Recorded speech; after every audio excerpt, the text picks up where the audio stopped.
Episode 5 की शुरुआत में दिखाया जाता है कैंग जी-हुन शिंजे-ऊ को बेहोशी के हालत में कैरी करके डॉर्म में लाता है। रिसेप्शनिस्ट ये देख के पूछती है, क्या शिंजे-ऊ ड्रंक है? कैंग जी-हुन हाँ कहता है। रिसेप्शनिस्ट पूछती है, क्या उसने कितना पिया के ऐसे ड्रंक हो गया? तुम्हें अपने स्टडी में बिजी रहना चाहिए। फिर पूछती है, वेट, तुम लोग कब से इतने क्लोज हो गए? कैंग जी-हुन कहता है, ऐसा कुछ नहीं है।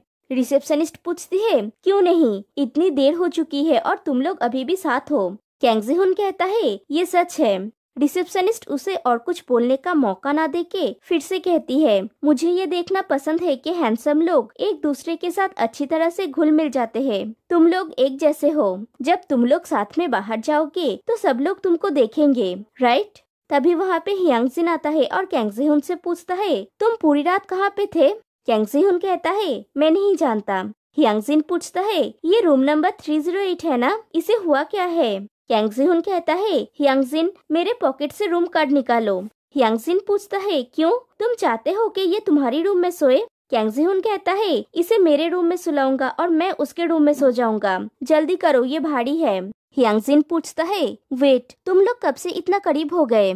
कैंग जी-हुन कहता है, तुम क्या बोल रहे हो? Anyway, thanks. और शिंजे-ऊ को लेके वहाँ से चला जाता है और हियांग जिन और वो रिसेप्शनिस्ट उन दोनों को लेके गॉसिपिंग करने लगते हैं। फिर कैंग जी-हुन शिंजे-ऊ को लेके अपने बेड पे सुलाता है। फिर वो शिंजे-ऊ के पास बैठ के उसको देख रहा होता है। फिर उसका टेम्परेचर चेक करता है और कहता है, मुझे तुम्हारे लिए कुछ ठंड की दवाई लाना चाहिए। और वो उठता है। तभी शिंजे-ऊ उसका हाथ पकड़ लेता है और जग जाता है। फिर वो उठ के बैठता है। कैंग जी-हुन उसके पास बैठ के पूछता है, तुम सोए नहीं? फिर भी तुम्हें सो जाना चाहिए। लगता है कि तुम्हें बुखार है। शिंजे-ऊ कहता है, मैं ठीक हूँ। कैंग जी-हुन कहता है, तुम ठीक नहीं हो। बाहर ठंड है, तुम्हें ठंड लग जाएगा अगर तुम वहाँ पे रहोगे तो। शिंजे-ऊ कहता है, आजुशी, नहीं हियांग, मुझे माफ कर दो। कैंग जी-हुन पूछता है, किस लिए? शिंजे-ऊ कहता है, क्योंकि मैंने तुम्हें अभी तक सेव नहीं किया है। कैंग जी-हुन पूछता है, तुम्हारा मतलब क्या है?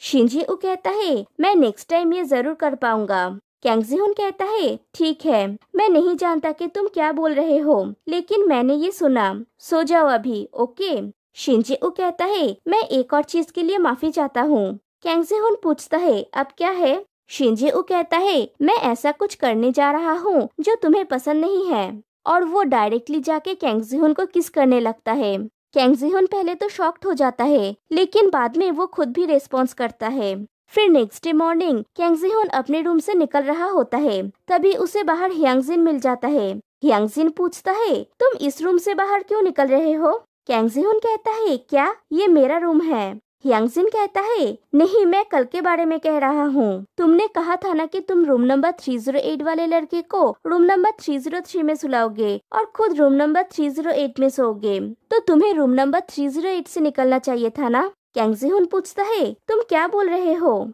हियांग जिन कहता है, तुमने कहा था कि तुम रूम नंबर 308 में सोओगे।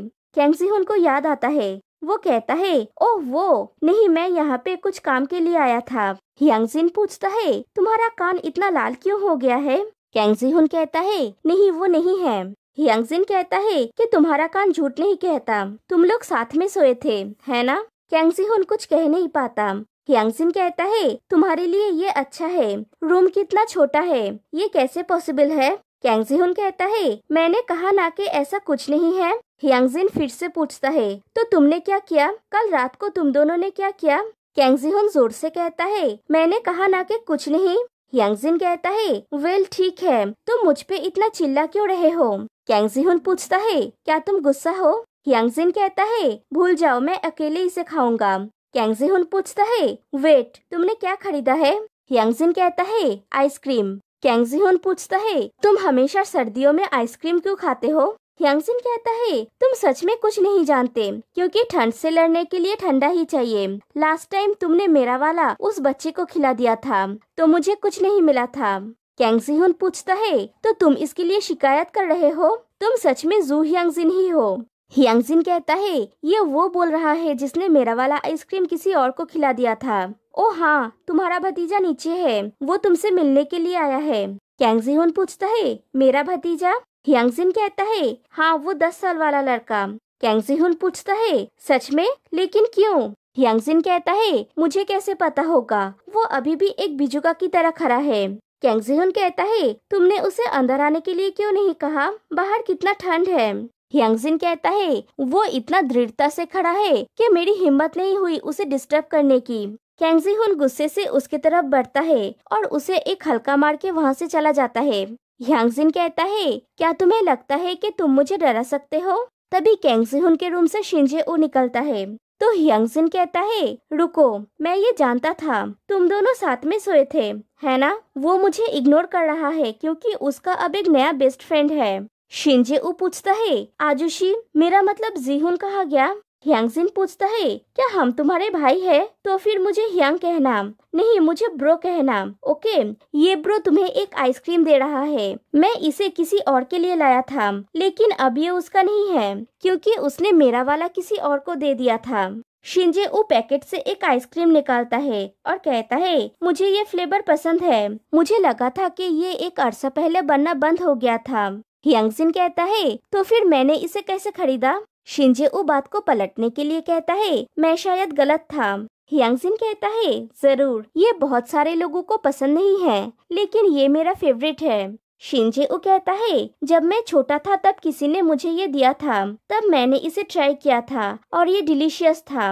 ह्यांगजिन पूछता है तुम्हें ये किसने दिया था। शिनजे-ओ कहता है जीहुन। फिर बात को बदलने के लिए कहता है बाय द वे वो गया कहाँ। ह्यांगजिन कहता है कोई उसे ढूंढने के लिए आया था तो वो वहीं पे गया है। शिनजे-ओ पूछता है क्या वो एक 10 साल वाला बच्चा है। ह्यांगजिन पहले हाँ कहता है, फिर पूछता है तुम्हें ये कैसे पता। शिनजे-ओ कहता है इसे मेरे लिए फ्रीजर में रख देना, और वो दौड़ के वहाँ से चला जाता है।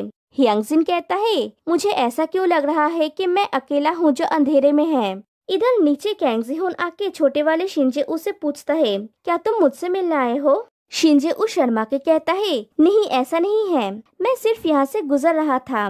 कैंग जिहोन कहता है सच में, तो मुझे लगता है कि मैंने गलत समझा है। शिनजे-ओ कहता है बिल्कुल भी नहीं। कैंग जिहोन कहता है मैंने सुना कि तुम यहाँ पे हो तो मैं दौड़ के चला आया, क्या मैं चला जाऊँ। शिनजे-ओ कहता है नहीं, मैं यहाँ पे तुमसे मिलने आया हूँ। कैंग जिहोन कहता है मुझसे मिलने आने के लिए शुक्रिया। फिर शिनजे-ओ के गले में एक क्राफ्टेड नेकलेस को देख के पूछता है ये क्या है, क्या ये क्लास में सिखाया था। शिनजे-ओ कहता है ओ ये मुझे शियोहे उन ने दी थी, वो मेरे पास के घर में रहती है, उसने कहा कि वो ये स्कूल में बनाई थी। कैंग जिहोन कहता है ये क्यूट है। शिनजे-ओ पूछता है क्या तुम चाहते हो कि मैं तुम्हारे लिए एक बना दूं। कैंग जिहोन पूछता है क्या ये टफ नहीं है। शिनजे-ओ कहता है ये बहुत इजी है। कैंग जिहोन कहता है तो फिर एक बना देना। फिर कहता है एनीवे तुम मुझसे मिलना क्यों चाहते थे। शिनजे-ओ अपने बैग में से एक बड़ा वाला बॉक्स निकाल के उसे देता है। कैंग जिहोन उसे खोल के देखता है तो उसमें कुछ होता है। कैंग जिहोन कहता है ये कितना क्यूट है, थैंक यू, अब क्या करूं, मैंने तो तुम्हारे लिए कुछ भी नहीं लाया। शिनजे-ओ कहता है इट्स ऑल राइट, मैं सिर्फ आखिरी बार शुक्रिया कहना चाहता था। फिर पूछता है आजुशी क्या मैं यहाँ पे फिर से आ सकता हूँ। कैंग जिहोन कहता है तुम जरूर आ सकते हो। शिनजे-ओ कहता है मेरा क्रैम्प स्कूल है, मुझे अभी जाना चाहिए। कैंग जिहोन कहता है ओके, अच्छे से पढ़ाई करना। शिनजे-ओ कहता है मैं फिर से मिलने आऊंगा, और वहाँ से चला जाता है। फिर कैंग जिहोन भी वापस जा रहा होता है तो देखता है बड़ा वाला शिनजे-ओ उसको क्रॉस करके कहीं पे जा रहा है। कैंग जिहोन पूछता है तुम कहाँ जा रहे हो, लेकिन शिनजे-ओ कुछ भी नहीं सुनता। फिर दिखाया जाता है छोटा वाला शिनजे-ओ आगे चल रहा होता है और बड़ा वाला शिनजे-ओ उसके पीछे, और वो सोच रहा होता है मैं जानता हूँ कि तुम मैं हूँ, मुझे पता है कि ये कहना तुम्हें हमेशा के लिए डरा देगा, लेकिन मुझे ये करना ही होगा। 15 साल पहले के शिनजे-ओ के लिए और कोई चॉइस नहीं है, वर्तमान के मैं को ये करना ही होगा। फिर वो छोटा वाला शिनजे-ओ को कहता है फिर से यहाँ पे आजुशी को ढूंढने के लिए मत आना, यहाँ फिर से मत आना, उससे फिर से मत मिलना। मैं जानता हूँ कि तुम उसे मिस करोगे, लेकिन मुझे कोई परवाह नहीं है, तुम्हें उसके लाइफ से दूर रहना होगा। और वो इतना ज्यादा उत्तेजित हो जाता है कि चिल्लाने लगता है और कहता है कि कैंग जिहोन से जितना हो सके दूर चले जाओ, अगर तुम बाद में पछताना नहीं चाहते हो तो, अगर तुम 15 सालों तक अपराध बोध के नरक में नहीं रहना चाहते हो तो, अगर तुम नहीं चाहते हो कि वो मर जाए, समझे। छोटा वाला शिंजे-ऊ रोते हुए पूछता है, आप ऐसा क्यों बोल रहे हैं? बड़ा वाला शिंजे-ऊ कहता है, रोना मत, जवाब दो, समझे तुम, नहीं तो तुम्हारे कारण वो मर जाएंगे।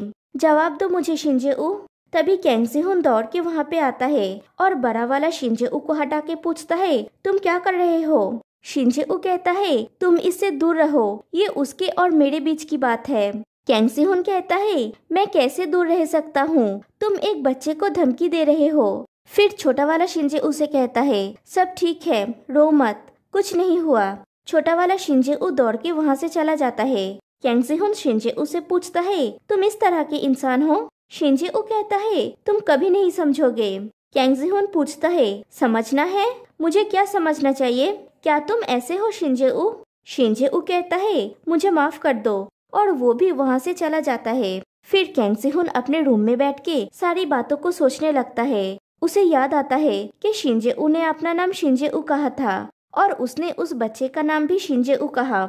फिर उसे याद आता है जब उसने उस बच्चे को उसका एज पूछा था तब उसने 10 साल कहा था, और जब उसने शिंजे-ऊ का एज पूछा तब उसने कहा था 25 साल, मतलब 15 साल का डिफरेंस। और शिंजे-ऊ ने ह्यांग जिन से कहा था वो 15 साल से उसके लिए वेट कर रहा है। उसके बाद कैंग जी-हुन को फोन कॉल्स की बातें याद आती है कि शिंजे-ऊ ने कहा था कि मैंने तुम्हें बहुत मिस किया कैंग जी-हुन। फिर वो पिछले दिन की बातें सोचता है जब शिंजे-ऊ ने उस घर के डोर के सामने बैठ के रोते हुए कह रहा होता है कि वो तुम हो जिसे मरना चाहिए था, मैं या मेरे आजुशी को नहीं। और कैंग जी-हुन को हक करके कहा था कि तुम इस बार नहीं मर सकते। और आज उसने छोटा वाला शिंजे-ऊ को कहा कि कैंग जी-हुन से जितना हो सके दूर चले जाओ, अगर तुम बाद में पछताना नहीं चाहते हो तो, नहीं तो तुम्हारे कारण वो मर जाएंगे।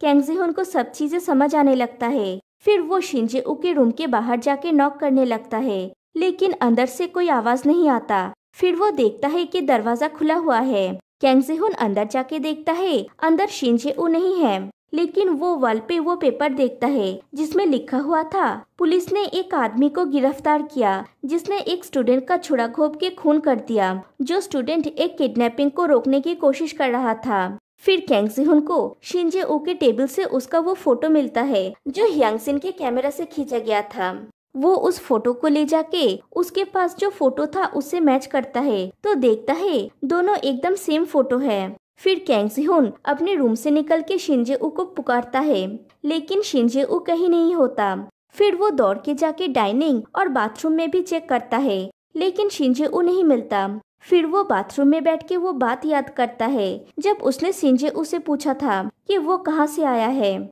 और शिंजे-ऊ ने उसे जवाब दिया था, जहाँ तुम्हें होना चाहिए था लेकिन मुझे नहीं। फिर उस बात को याद करता है जब शिंजे-ऊ ने रोते हुए कहा था, तुम इस बार नहीं मर सकते। कैंग जी-हुन को सब समझ में आ जाता है। कैंग जी-हुन रो रहा होता है और सोचता है, क्या तुम अपने टाइम से 15 साल पीछे आए हो मुझे बचाने के लिए? फिर उसे शिंजे-ऊ की वो बात याद आती है कि आई एम सॉरी, मैं तुम्हें इस बार नहीं बचा पाया, लेकिन मैं श्योर हूँ कि अगली बार तुम्हें जरूर बचा लूंगा। कैंग जी-हुन वरीड हो जाता है और दौड़ के कहीं पे जाता है। फिर दिखाया जाता है शिंजे-ऊ और वो मर्डरर आमने सामने होता है। शिंजे-ऊ कहता है, वो तुम हो राइट? वो मर्डरर हंसता है और यहीं पे ये एपिसोड एंड हो जाता है।